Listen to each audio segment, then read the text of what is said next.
Ang maikling kwento natin ay may pamagat na. Si Mooney at ang batang may munting lungkot. Sa isang tahimik na hapon sa tabi ng bintana, nakaupo ang isang batang babae na may kulay lungkot sa mata. Hindi siya umiiyak, pero parang may kwentong hindi niya masabi.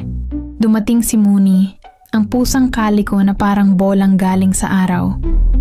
May mga patch ng kahel, itim at puti sa katawan. Hindi siya nagsalita, pero may pakpak ang kanyang damdamin. Unti-unting lumapit si Mooney.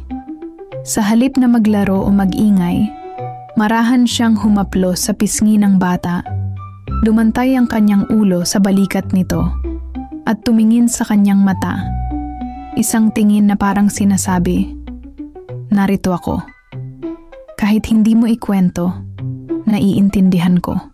Ngumiti ang bata, di dahil nawala ang lungkot, kundi dahil may kasama na siya sa katahimikan. Nang lumalim ang gabi, humiga ang bata sa banig sa ilalim ng bintana. Si Mooney ay nasa paanan niya, tahimik pero gising. Sana may araw na hindi ko na kailangan itago ang lungkot. Bulong ng bata habang hawak ang palad ni Mooney. Sa panaginip ng bata, may gubat na puno ng ilaw.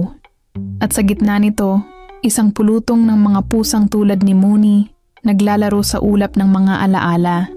Isang tahimik na lungkot, isang pusang dumating ng walang tanong, at isang batang natutong ngumiti muli. Hindi dahil wala na ang bigat, kundi dahil may kasama siyang magbitbit nito. Ang kwento ni Mooney ay paalala na ang pag-unawa, kahit walang salita, ay isa ng paghilom.